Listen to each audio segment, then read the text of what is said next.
This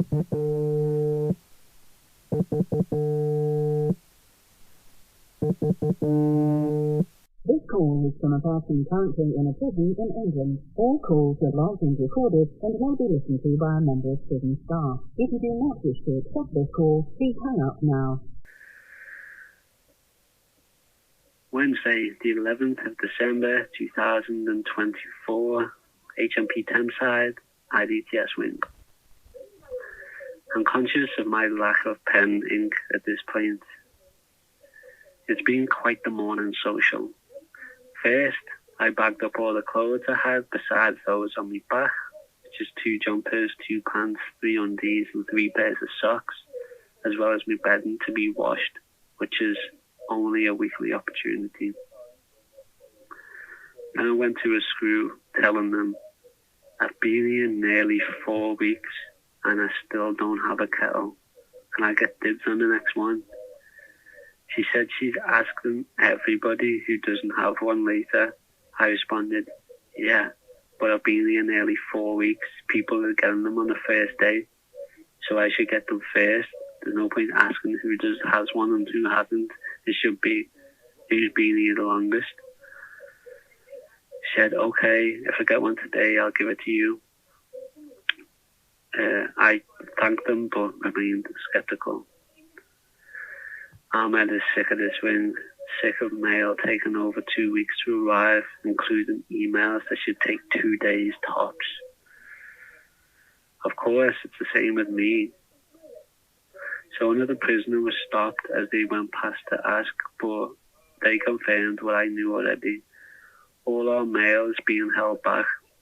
Our solicitor's phone number is being rejected, so we can't contact them. Rastaman recently got the single CMS job, but we couldn't get on the system because Rastaman was banged up. That means that the screws weren't letting them out of the cell all day. What a joke. This is shambolic. It's a disgrace.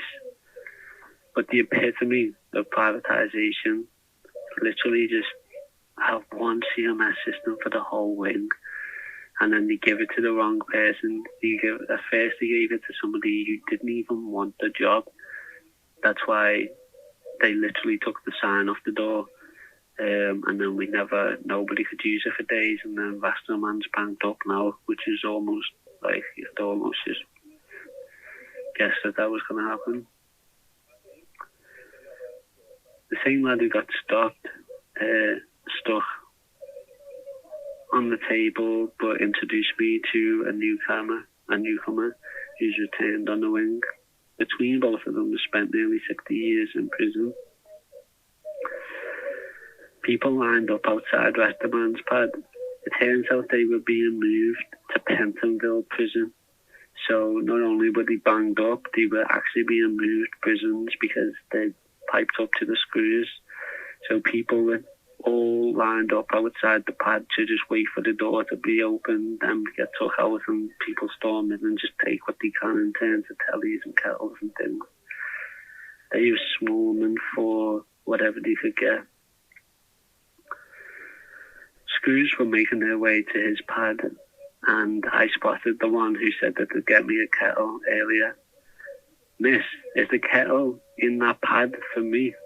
Oh no, I said, miss, is my kettle in there? I went to the front of the queue, just walked past everybody and just went straight to the front of the queue, and asked a couple more times to that officer, sticking close by to her. I was practically on her hip the whole time. That Rastaman was removed in handcuffs with a cheering from the wing, I guess a final goodbye. I shouted, "One love." The screw went into the pad and passed me his kettle. I celebrated. Literally was so happy at this point. It had been over 2 weeks. Others saw me and they were disgruntled. But the game cost the wing a loss, as Rastaman's CMS system was taken up by another lad who got banged up just a few days ago for beefing with the screws. I don't know how this works.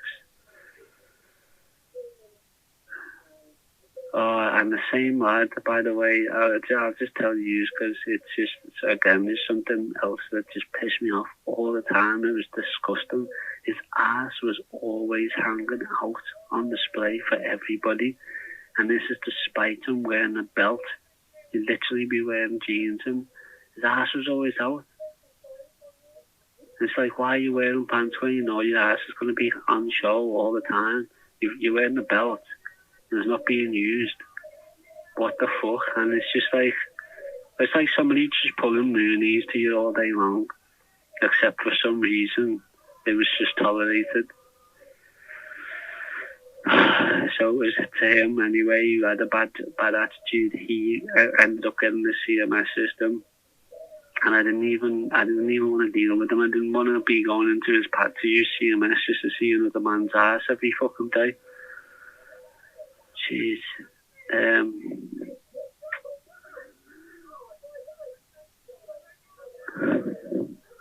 Even their boxes are baggy. They already have 2 other jobs as well. Why? And they've got another job. They already had 2 jobs, and they've got this 3rd job now, CMS. What the fuck is going on here? This fucking HMP Thameside. So yeah, it was very frustrating. Apparently, others can't get a CMS system, but he can because they're the snitch to the screws. That's what we were told by another prisoner. They tell the screws who's doing what, and it's just a snitch basically. So both me and Ahmed doubted that they were a good option. Nobody who's high on meds 24/7 is. Surely we will struggle even more to access the system for canteen visits, phone numbers, timetables, etc. Ahmed and I were outraged.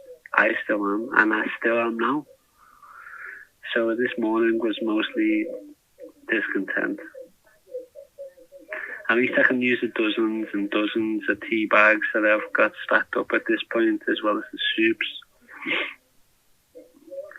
I'm going to have to try to get on CMS later. We'll see how that goes. Also, to make a couple of calls, which I couldn't do yesterday because of the fire. Dinner was tuna mayo with sweet corn, BBB baguette, BBBD baguette, 2 Biscoff biscuits, and a soup I could and did prepare myself. On the news, Israel is presented as a good guy as it decimates Syria with Western-backed forces. The news says militias backed by other countries, but never says who these other countries backing militias are. It's obviously Western NATO countries. This is in order to turn Syria into a new Libya, of which saw human catastrophe and human slave trade emerge after the Western overthrow of Gaddafi, who just wanted a united Africa. Prisons are proven amplifiers of social so-called deviance, as prisons will be overflowing, according to the news. Even after another 4 are built, they'll still be overflowing, the news said. Crime and social deviance isn't a deviation at all. It's a characteristic of a criminal society. In my pad, I heard the new CMS person shout, "Nobody's using CMS until after I get paid." Surely this is in jest, because they can't get paid for a week's worth of work that they haven't done yet, or in fact refuse to do, especially when so many people rely on it. So this is again just confirmation that we just knew this person was the wrong person for the job. Yet again, they've chosen the wrong person for the job, and we need to get on CMS to just do basic stuff. We're fuming. Alpha exercise / social OT. I made a couple of calls. There's a lot of confusion on visits still, with my first visitor being on the system. But after calling the prison, telling me I have to set the visit myself, I think that I've done all that I can do. They said Ahmed has a visit scheduled.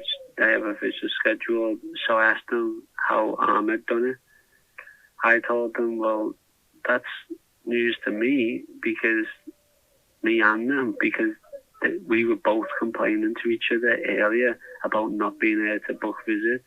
Plus, I told them how I did mine, how I got my person on the system, because they didn't know how to, and they don't know anything about the visit, so I was really confused by this.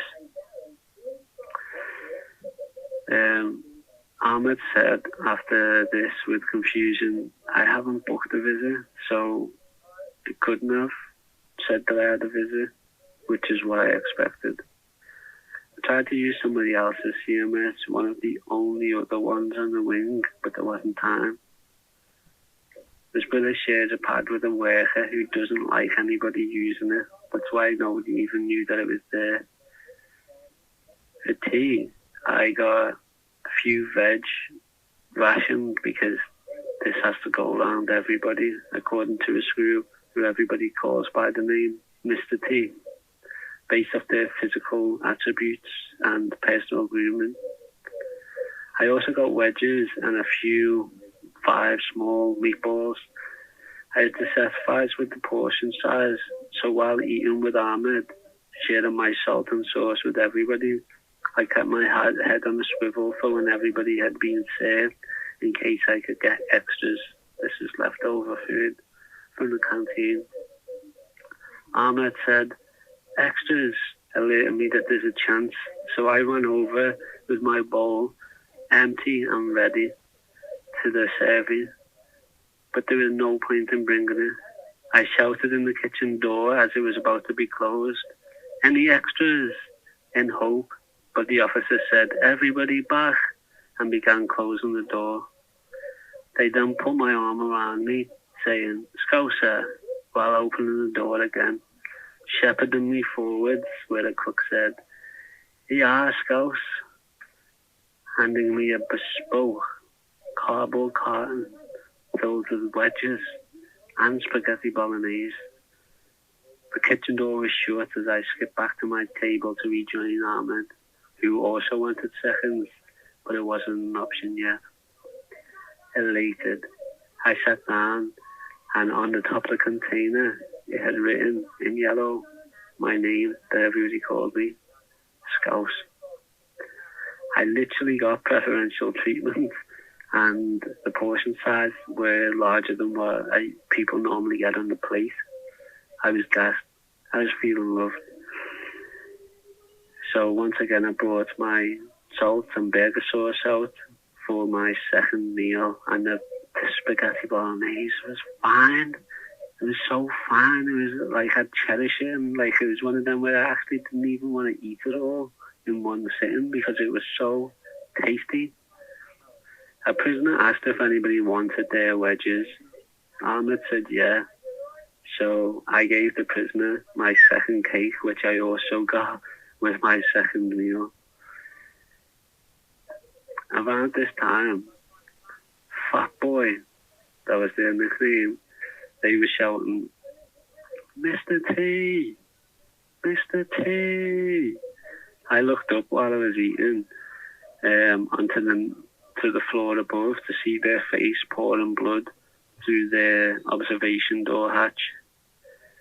I said, I'll get them, bro. At the office, I informed the screws, who looked at each other and said, Fat Boy's cut the face again. So I walked back thinking, what the heck is going on? And I said, they're coming now. Back at my table, I packed my extra 2 slices of bread with wedges, spag bol, talking with Ahmed. Usually we don't get to finish our meal before we say goodnight to each other, before we're banged up and finishing the rest of our meal in the pad. But this time, we almost had time to finish 2 meals together. Back in my pad, I was full for many hours and didn't eat any snacks. my pen eventually ran out. I watched Star Trek, Indiana Jones, and read the Quran until early hours and struggled to settle my mind for sleep, so I didn't get much. Thank you for tuning in to Diary of a Political Prisoner. What was a short list for you was a period of time in prison for me. So please make sure that you subscribe on whatever podcast player you're listening on to be notified of future episodes. Each episode was recorded in a prison cell as I'm held on remand for allegedly being involved in a Palestine action to disrupt and destroy weapons in a genocidal Israeli arms factory under Section 5 of the Terrorism Act. My diary is a podcast only to give you something in the hope that you can give help and support to my mum and son, which I can't do by any other means from prison. In supporting them, for £5 a month, you can get a week's worth of episodes in advance every Monday. For £10 a month, you'll get the week's worth of episodes, plus I'll respond to any question you have in a monthly question and answer episode on my Patreon at patreon.com/politicalprisonerpod. For £25 a month or humanitarian aid tier, you get all of the above while knowing my little boy is supported and happy. One-time donations can be made by emailing or messaging my producer on social media.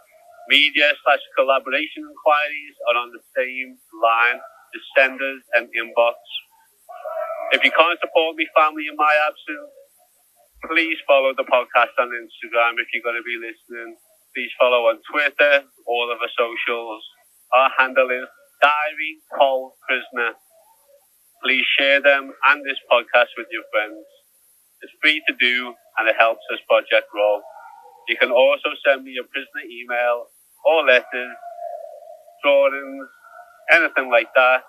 Links to everything mentioned can be found in the podcast description below. Thank you, love and solidarity.